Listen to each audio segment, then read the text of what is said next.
आप सभी को सादर प्रणाम। आइए अपनी कक्षा को आरंभ करते हैं।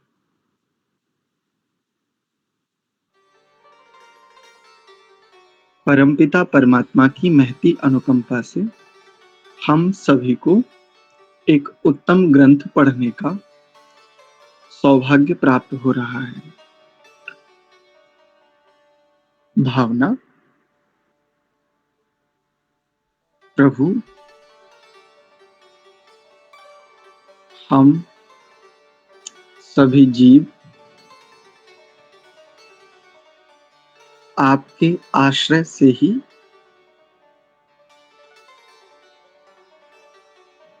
नित्य गति कर पाते हैं,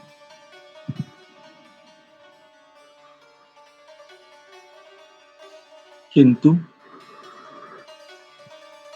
आप में होते हुए भी आप में नहीं होते।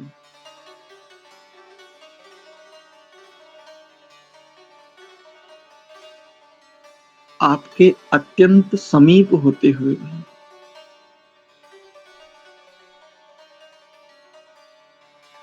आपसे पृथक होते हैं। यही तो हमारे दुख का मूल कारण है।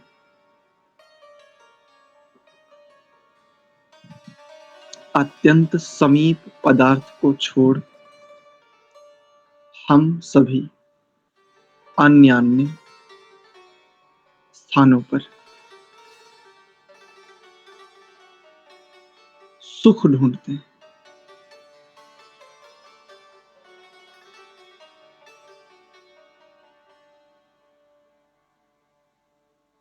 जबकि सर्व सुख प्रदाता हम सभी के अत्यंत समीप सर्वत्र सर्वदा विद्यमान है।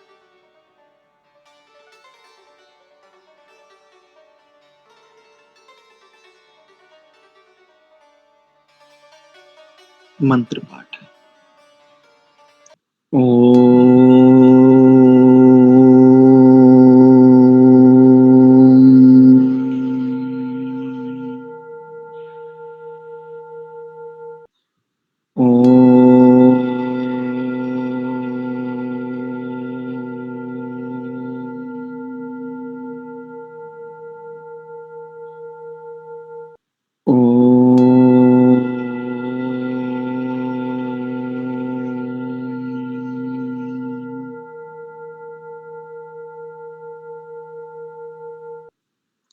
ॐ सहनाववतु सहनौ भुनक्तु सह वीर्यं करवावहै तेजस्विनावधीतमस्तु मा विद्विषावहै।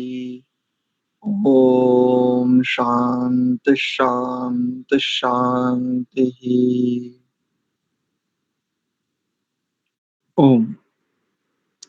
आप सभी का पुनश्च हार्दिक स्वागत एवं अभिनंदन संस्कार विधि स्वाध्याय की कक्षा में।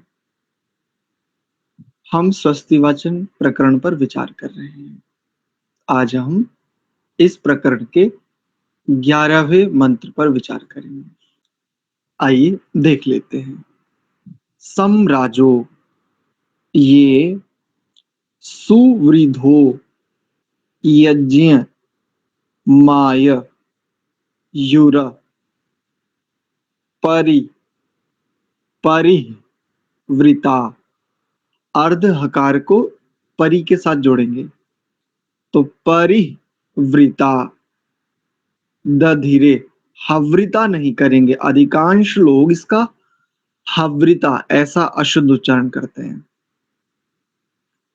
परिवृता दधिरे दिवि क्षयम ता आ विवास नमसा सुवृक्ति सुवृक्ति भिर्महो आदित्या आदितिन स्वस्थये।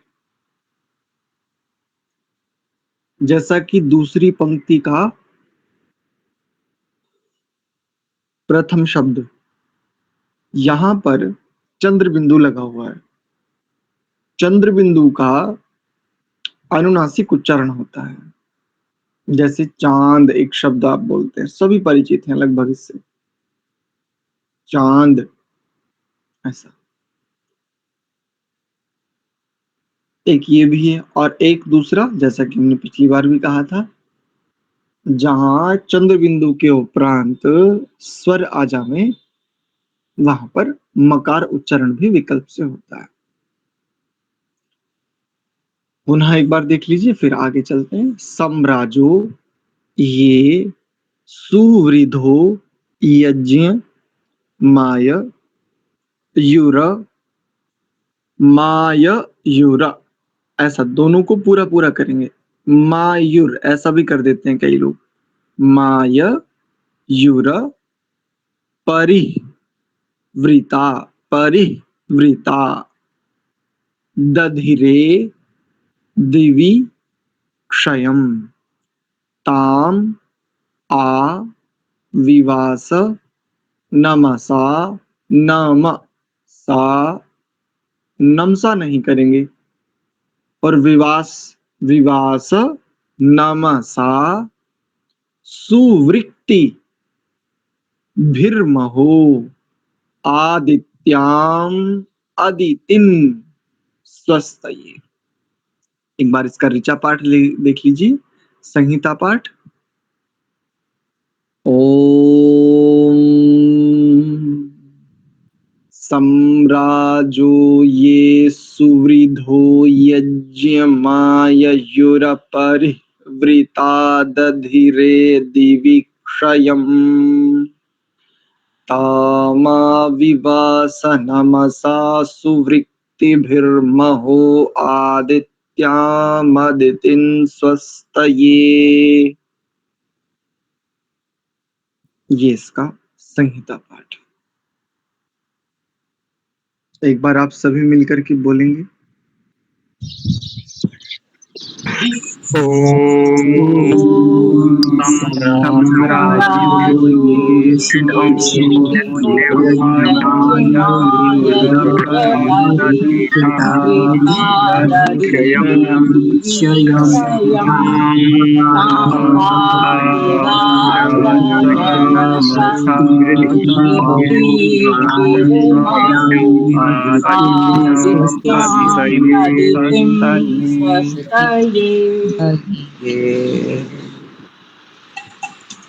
अच्छा प्रयास। ठीक है, आइए इसके भाष्य पर विचार करते हैं। ये जो समराजा, जो प्रकाशित स्थितियों वाले हैं, सुवृद्धा और अच्छे प्रकार से बढ़ने वाले हैं। सुवृद्धा जैसे एक शब्द है सुस्वागतम, स्वागत शब्द भी वही कहता है, और जब सु लगा देते तो और विशेषता को बताता है। जैसे संस्कार, उसके साथ उससे पूर्व यदि सु लगा दे तो सुसंस्कार। ऐसे ही बढ़ने वालों में भी जो अत्यंत उत्तम कोटि के हैं, सुवृद्धा, ऐसे यज्ञम, यज्ञ के या यज्ञ को, आययुः, जो उस यज्ञ को करने वाले हैं या उस यज्ञ में उपस्थित होने वाले हैं। देखो ध्यान से समझना, शब्द और उनके अर्थ थोड़े से क्लिष्ट हैं, किंतु प्रयास करेंगे कि हम समझ सके, हम सभी मिलकर के। जो ये जो समराजा, जो प्रकाशित करने वाले, तथा सुवृद्धा अच्छे प्रकार बढ़ने वाले हैं। यज्ञम, यज्ञ को या यज्ञ कर्म में, ऐसा कर देंगे इसको। आययुः, उपस्थित होते हैं ये, और जो अपरिवृता, जो वीर बिना हारे, जो हार नहीं मानते हैं, ऐसे जो वीर हैं, अपरिवृता, ऐसा परिहिवृता हार जाने वाले, और अपरिहिवृता जो हार ना माने। और ये मुख्य रूप से किसके लिए प्रयोग किया जाता है? कौन बताएंगे? जो हार नहीं मानता वो मुख्य रूप से किसके लिए प्रयोग किया जाता है? क्षत्रिय।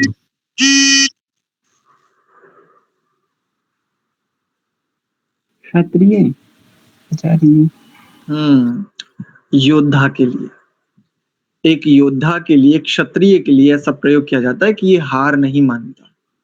लेकिन देखो, ये एक संकीर्ण एक देशी परिभाषा है। यदि व्यापकता से विचार करें ना, प्रत्येक जीव योद्धा है। स्वयं से अधिक युद्ध कहीं नहीं होता। पूरे जीवन में स्वयं से अधिक युद्ध कहीं नहीं होता। सबसे अधिक युद्ध स्वयं के साथ होता है, वृत्तियों के स्तर पर, संस्कारों के स्तर पर, स्वभाव के स्तर पर, और अन्य अन्य बहिर्मुखी और अंतर्मुखी किसी भी स्तर पर देख सकते हैं। जितना युद्ध पूरे जीवन में प्रत्येक व्यक्ति का स्वयं के साथ होता है, उतना युद्ध संसार में कभी किसी दूसरे के साथ नहीं होता। और जो स्वयं के और अन्यों के, अब दोनों को लेंगे, दोनों के साथ जो युद्ध करते हुए हार नहीं मानते, जैसे उदाहरण के लिए मैंने ये क्यों कहा, आप पकड़ पाएंगे। इसमें शब्द आया सुवृद्धा, इसमें शब्द आया सुवृद्धा। ये सुवृद्धा शब्द के साथ जब अपरिवृता इस शब्द को लेंगे तो संकीर्ण अर्थ नहीं करना होगा। अब हमें ऊपर वाले शब्द के साथ इस शब्द का अर्थ देखना होगा। तो मैंने ये क्यों कहा कि स्वयं के साथ युद्ध, प्रायः ऐसा देखा जाता है, शुभ संकल्पों को हम स्वीकार करते हैं, चलते हैं, चलने का खूब यत्न करते हैं, कई बार हम परास्त हो जाते हैं। परास्त हो जाने पर अथवा ठोकर लगी गिर पड़े, अब ठोकर लगने के बाद गिर जाने पर वहीं पड़े रहते हैं, परास्त हो जाते हैं, परिहिवृता हो जाते हैं, हार मान लेते हैं। अर्जुन ने समक्ष देखा, रे ये तो मेरे वही दादा चाचा पिता नाना मौसा, ये सब मेरे ही तो अपने ही तो हैं। बस इस भाव के उपस्थित होते ही परास्त हो जाता है। स्वयं को कहता ना भाई मैं नहीं करूंगा, मुझे तो भीख मांग के खाना पसंद है, लेकिन मुझे राज्य भी नहीं चाहिए, मुझे नहीं चाहिए सुख, मुझे अपनों का रक्तपात करके, ये रक्तपात मचा करके मुझे अपनों के शवों के ऊपर, मुझे अगर सारे विश्व का राज्य में मिले, इंद्र का सिंहासन भी यदि मुझे मिल जाए तब भी मुझे नहीं चाहिए। परास्त हो गया एक भाव के समक्ष। इतना बड़ा योद्धा केवल एक भाव के समक्ष परास्त हो गया। इसलिए मैंने कहा कि युद्ध तो प्रत्येक व्यक्ति का पहले स्वयं के साथ होता है, बाहर तो वो एक बहुत बहुत गौण कर्म है, मुख्य कर्म नहीं। मुख्य कर्म तो भीतर घटित होता है। इसलिए अपरिहिवृता अर्थात जो शुभ संकल्प धारण किया, स्वीकार किया, अब हार हो या जीत हो, निरंतर बढ़ता चले, जो निरंतर सतत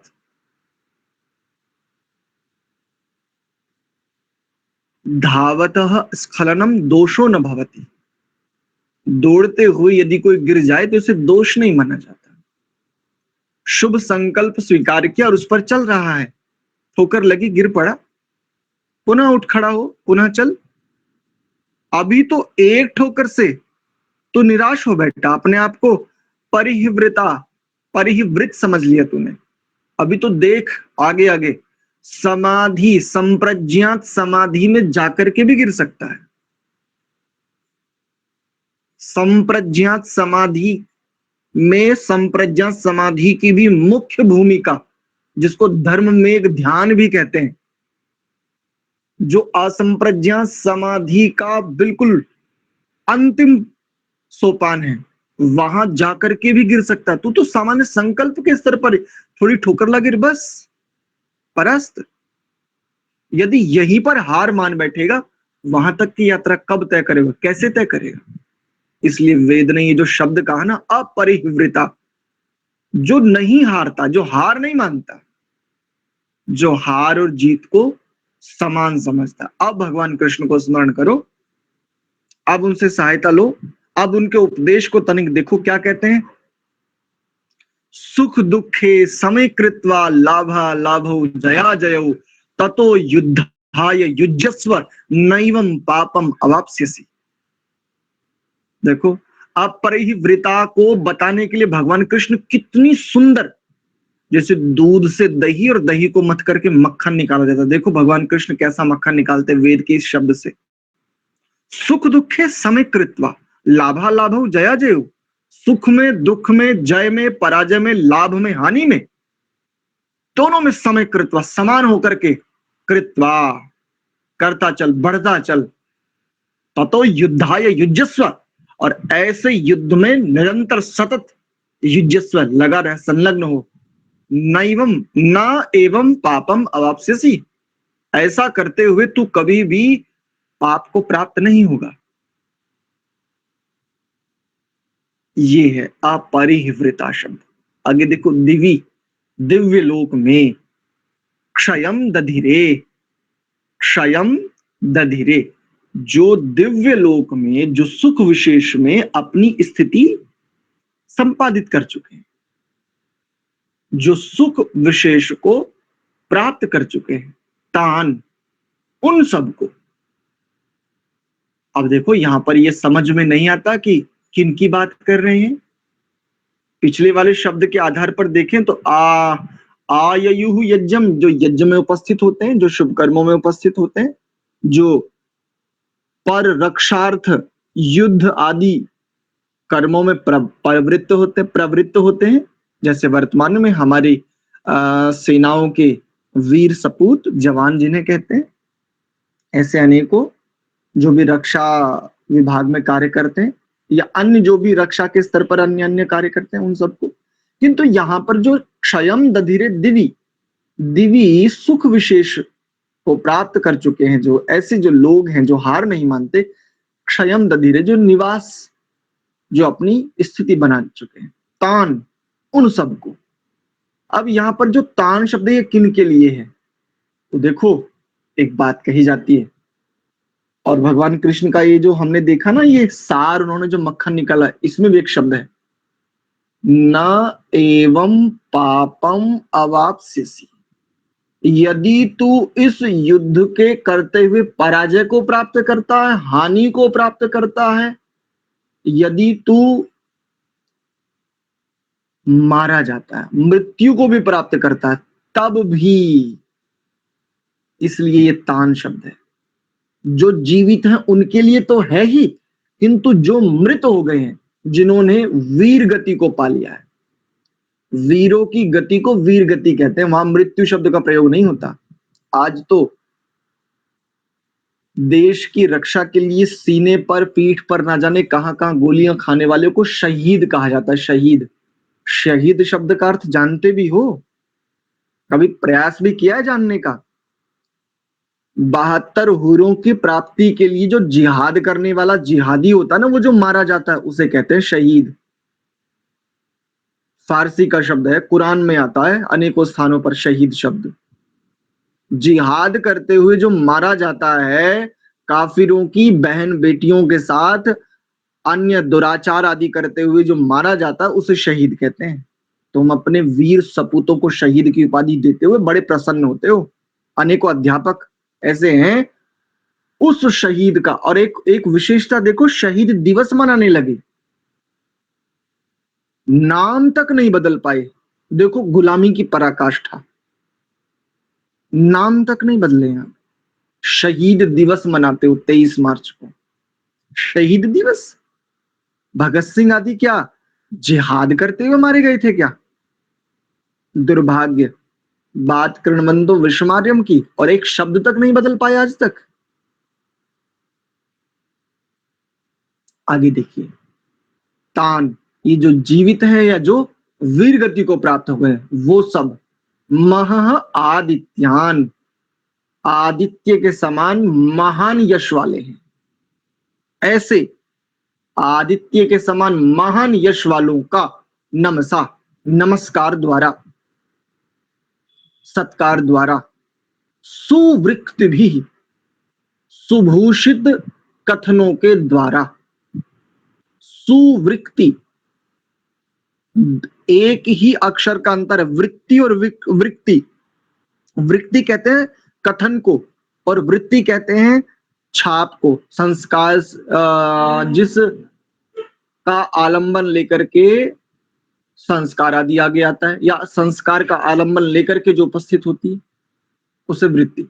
सुवृत्ति और भी तृतीय विभक्ति का प्रयोग है, सुवृत्ति भी बहुवचन है, और सुवृत्तियों के द्वारा, सुभूषित कथनों के द्वारा, अर्थात सुभूषित आचरण के द्वारा, आविवास, अच्छे प्रकार से भली भांति सम्मान करो, उनका सत्कार करो। अदितिम, अदिति के, स्वस्थ कल्याण के लिए, जीवित तथा मृत यशस्वी व्यक्तियों को सत्कार पूर्वक उनका यशगान करो। अपने ही इस भारत देश में भगत सिंह को आतंकवादी पढ़ाया जाता है। अपने ही इस देश में गांधी को राष्ट्रपिता, अहिंसा का परम महात्मा पढ़ाया जाता है। नेहरू चाचा हो गए हैं, बालकों के चाचा। एक बालक मुझे नहीं मिला, इतिहास का मैंने भी खूब देखा, जिसने चाचा कहा हो, एक भी बालक नहीं मिला। सुभाष चंद्र बोस, उनको उग्रवादी पढ़ाया जाता है, उनको नक्सली पढ़ाया जाता है। ऐसे अनेकों हैं। सरदार पटेल, अगर इनको देखे तो तानाशाह के रूप में पढ़ाया जाता है इनको। और पंडित नेहरू चाचा हैं, देश के हितकारी हैं। हमारे बड़े भी इंदिरा गांधी के राज्य को सर्वोपरि राज्य मानते हैं। मेरी दादी खुद कहती थी कि राज्य तो इंदिरा का था, बस बाकी तो सब ये इंदिरा के सामने कहीं नहीं टिकते। ये मानसिक गुलामी है। जिस इंदिरा ने ऐसे ऐसे घाव दिए इस देश को कि कल्पना नहीं कर सकते। अब दादी से बहस करके मरना थोड़ी है, क्योंकि दादी से बहस करने का मतलब है, फिर आप समझ सकते हैं।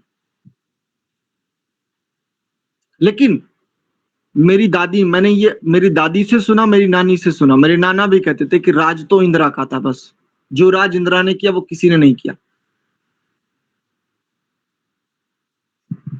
ऐसे ऐसे घाव दिए हैं, अगर बोध हो जाए, पता चल जाए तो रात में निद्रा नहीं आती, गायब हो जाती।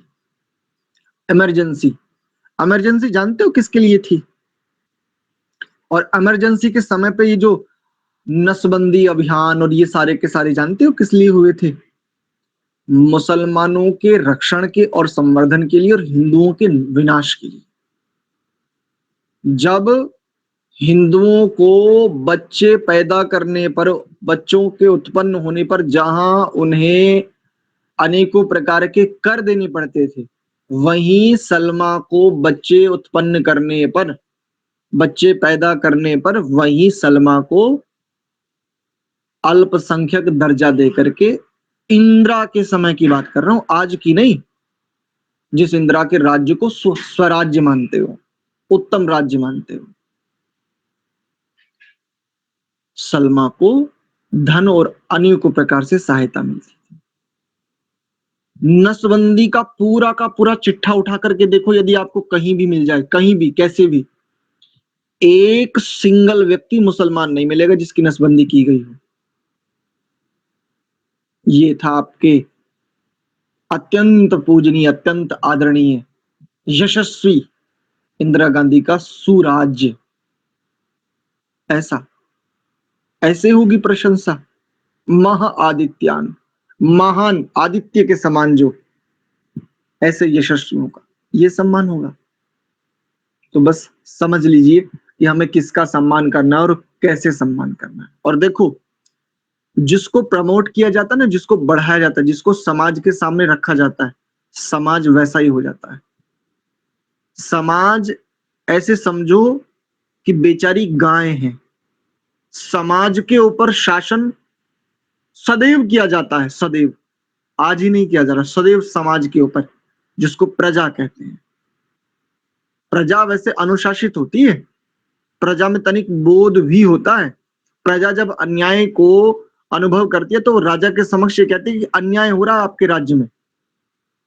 प्रजा शब्द का अर्थ इस रूप में है, किंतु शासन प्रजा के ऊपर ही किया जाता है। प्रजा निष्ठावान होती है।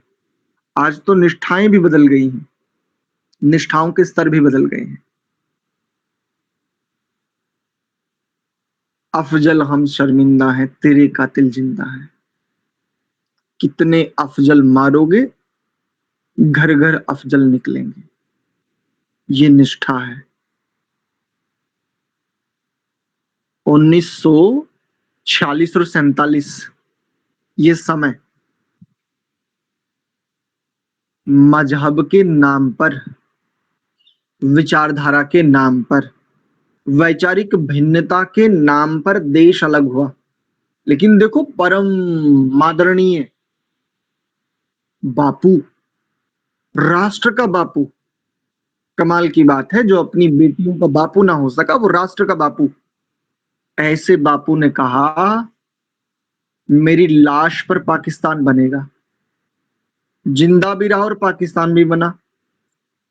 और सबसे बड़ा कोढ़, जिनको बापू समझते, देखो सबसे बड़ा कोढ़, मजहब के नाम पर, वैचारिक भिन्नता के नाम पर जब भारत के दो टुकड़े किए गए, फिर भी मुसलमानों को इस देश में रखा गया। और एक व्यक्ति क्यों नहीं बोला, एक व्यक्ति, बापू का कदम है। बापू ने जो किया बड़ा दिव्य कर्म है। इसको कहते हैं गुलामी।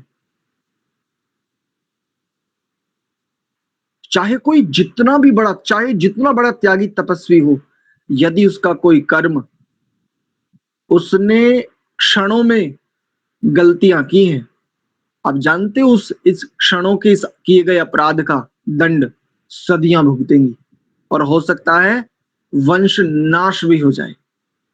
और सबसे बड़ा दंश क्या दिया, कोढ़ क्या दिया, वर्ण संकरता। हम सब दुखी है ना, हाय हाय वेद का प्रचार नहीं होता, वेद को लोग समझते नहीं, हम कितना भी समझा ले मानते नहीं। जानते हो कारण क्या है? वर्ण संकरता। संतानें जो उत्पन्न हो रही ना, ये संकर संतानें, मिश्रित, मिक्स, जो ना इधर का ना उधर का, जो ना शुद्ध है ना शुद्ध है, वर्ण संकरता। कोई किसी के साथ भी लिव इन में है और कोई किसी के साथ भी कैसे भी किसी भी स्थितियां में। और सबसे बड़ी बात, मुसलमान या जो भी इस परंपरा को मानते हैं, इस विकृति को स्वीकार करते हैं, मामी की बेटी, मामा की बेटी, चाचा की बेटी, ताऊ की बेटी, मौसी की बेटी, ये सारी बेटियों से विवाह हो रहे हैं। विवाह तो खैर नहीं कहेंगे इसको, सारी बेटियों के साथ, सब बेटियों के साथ, अगर ताल लग गई तो सासू के साथ भी हो रहे हैं। बाकी छोड़ो, अपनी जो सोच, जिससे जन्म लिया है उसके साथ भी ऐसे ऐसे भी उदाहरण देखने को आते हैं। और वो कहते हैं कि क्यों इससे संतान उत्पन्न नहीं हो सकती, क्या इससे बच्चे पैदा नहीं हो सकते? अरे मूर्खों, बच्चे पैदा तो हो सकते हैं, लेकिन ये अवैध बच्चे हैं, ये अवैध हैं। ये संकरता को उत्पन्न करेंगे, और संकरता जितनी जितनी बढ़ती जाएगी, उतने उतने समाज में अपघटन होते जाएंगे, उतने उतना बौद्धिक स्तर गिरता जाएगा, क्रूरताएं आदि मानसिक रोग उतने उतने स्तर पर बढ़ते जाएंगे। वर्तमान में बस यही है। तो वेद तो बहुत व्यापक बात करता है, किंतु हम देखें, मैंने कुछ थोड़े से उदाहरण दिए इसलिए कि हम सुवृत्तियों के द्वारा, सुवृत्तियों के द्वारा हम किनकी प्रशंसा कर रहे हैं, जिनकी प्रशंसा करनी चाहिए वो कहां है, और जिनकी प्रशंसा का कोई मुख्य तात्पर्य भी नहीं है वो कहां है। इसलिए मैंने कुछ उदाहरण आपको दी। आशा है आपको कुछ स्पष्ट हुआ होगा। भावार्थ देखिए, हे मानवों, हे चिंतनशील मनुष्यों, जो शुभ गुणों से सुभूषित, उत्तम यश वाले, दूसरों की उन्नति और रक्षा के लिए शुभ कर्मों में, युद्ध आदि कर्मों में प्रवृत्त होते हैं, भले ही वे इस युद्ध अथवा शुभ कर्मों में उपस्थित हैं अथवा वीर गति को प्राप्त कर चुके हैं। ऐसे अदितिम भूमाता के जगत जननी के श्रेष्ठ पुत्रों को धरती माता का निरंतर यश बनाए रखने के लिए सत्कार करो, अर्थात उनकी यश गाथाओं को गाओ। अब यहां पर एक और टिप्पणी करते चलते हैं। स्वामी दयानंद जी ने बहुत बड़ा परिश्रम किया, बहुत बड़ी एक बहुत लंबी परंपरा को पुनर्जीवित किया, इसमें कोई संदेह नहीं है। किंतु समूचा आर्य जगत अगर यशगान करेगा तो किनका? केवल केवल स्वामी जी का। निस्संदेह इनका कार्य अत्यंत प्रशंसनीय है, अत्यंत उत्तम कोटि के इनको हम कहेंगे कि ये सम्राजह हैं, ये भी अपरिवृत हैं, इनका भी महा आदित्यान महान यश है इनका, इनकी भी सुवृत्तियों के द्वारा प्रशंसा होनी चाहिए। किंतु क्या केवल इन्हीं की? अन्य किसी का तो स्मरण भी नहीं लेते, गिने चुने 2-3 नाम है बस। नहीं, जिसका भी त्याग है, जिसका भी बलिदान है, उन सबका होना चाहिए यथा योग्य, जितना हम कर सकते हैं। वर्तमान में बड़ा संघर्ष, बड़ा विरोध है।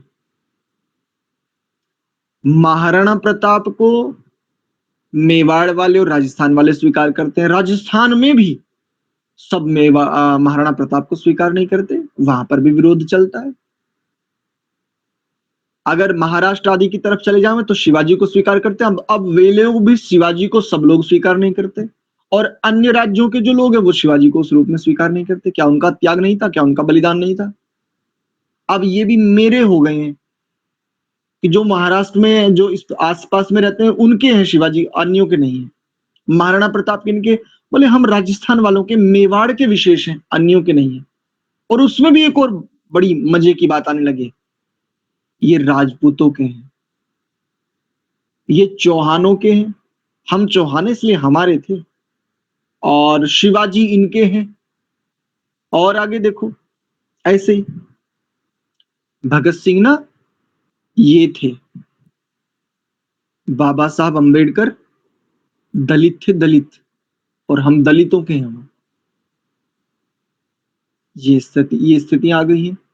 भगत सिंह, राजगुरु, सुखदेव, बोले ये तो बनिया थे, ये तो हमारे, हम बनिया हैं। ऐसी स्थिति, जो उत्तर स्वीकार करता है उसको पश्चिम स्वीकार नहीं करता, जिसको पश्चिम मानता दक्षिण उसको अस्वीकार कर देता है, जिसको दक्षिण मानता उसको पूर्व वाले कहते हैं हम नहीं मानेंगे। 10 गुरु गोविंद सिंह जी से लेकर के और अंत पर्यंत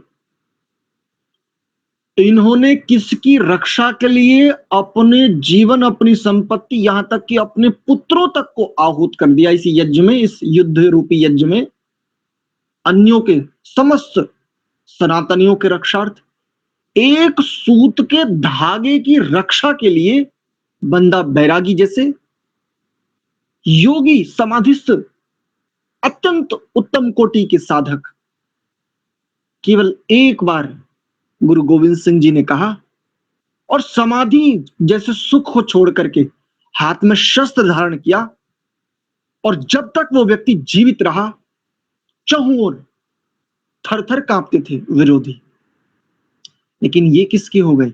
ये सिखों के हो गए केवल। और सिखों के भी देखो वो भी कितने उत्तम हैं, जिन गुरु गोविंद सिंह जी ने कहा था अपने हाथ को, पूरे बाजू को कोहनी तक तेल के पीपे में डुबो, फिर इस तेल से भीगे हुए हाथ को तिल की बोरी में दे दो, अब जितने तिल तुम्हारी बाह पर चिपके हों, यदि कोई मुसलमान इतनी बार भी सौगंध खाए तब भी उसका विश्वास न करना। और ये कौन व्यक्ति कह रहा है? अपने चारों पुत्रों को अपनी आंखों के सामने इस युद्ध में, इस यज्ञ में आहूत करने वाला, अपने समूचे राज्य को, अपनी समूची शक्तियों को, अपने पूरे परिवार को इस यज्ञ में आहूत कर देने वाला, ऐसा महान व्यक्तित्व कह रहा है। आज सिख, आज खालिस्तान की मांग करते हैं और सबसे ज्यादा जिसका समर्थन करते हैं वो मुसलमान है। खालिस्तान मतलब मुसलमानों के सच्चे हितैषी और रक्षक। एक भी खालिस्तानी को आप ये नहीं देख पाएंगे, जीवन भर प्रयास कर लेना, कि वो हिंदुओं का रक्षक है। जिसको आप हिंदू कहते हो वो सनातन से कोई संबंध रखता है। गुरु गोविंद सिंह जी से लेकर के बंदा बहादुर, और ये जिन्होंने भी इन पूरी परंपरा में जिन्होंने जो इतना उत्तम, इतना अनुपम बलिदान दिया, इन वीरों के उपरांत एक व्यक्ति हुआ भिंडरावाला। नाम सुना है? अब बाकी सब गौण है। इसी भिंडरावाले की गुरुद्वारों में अब मूर्तियां, इसके चित्र लगने लगे हैं। गुरु ग्रंथ साहब जो एक पुस्तक है, इनका धार्मिक पुस्तक माना जाता है, उसको छोड़ करके पहले भिंडरावाला की पूजा की जाती है, उसके ऊपर माल्यार्पण आदि वो सब उस रूप में होता है। और यही भिंडरावाला, यही, इसका ये अपना भी स्वप्न नहीं है, ये इसका अपना विचार भी नहीं था। ये विचार भी इसको इंदिरा गांधी ने दिया था, और इस भिंडरावाला को केवल एक मोहरे के रूप में, एक चाल के रूप में प्रयोग किया था। आज इस विचार, इस मतलब कैसी स्थिति है, इसके ऊपर एक विचार खड़ा हुआ, और ये विचार भी लोगों का आइडियल विचार है।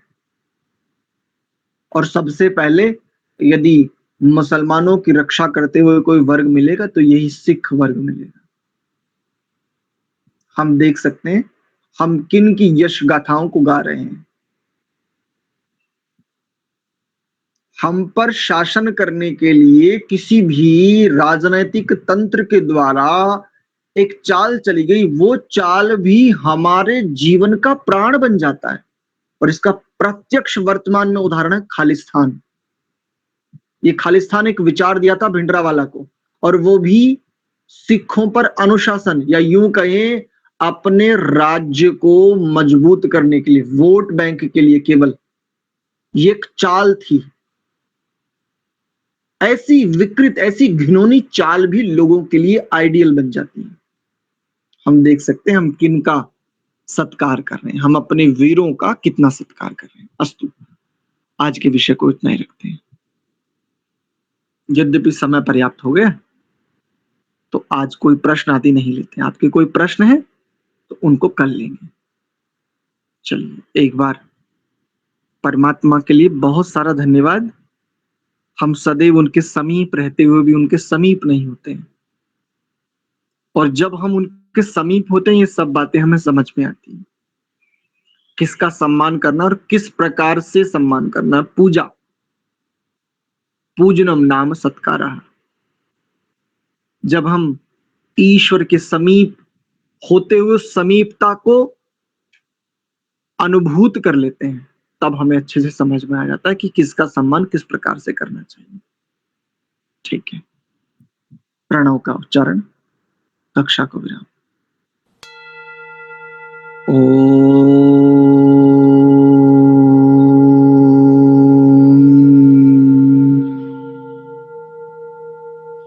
शांत शांत शांति ही। आप सभी को बहुत बहुत धन्यवाद, सादर प्रणाम। नमस्ते आचार्य जी। आचार्य जी प्रणाम।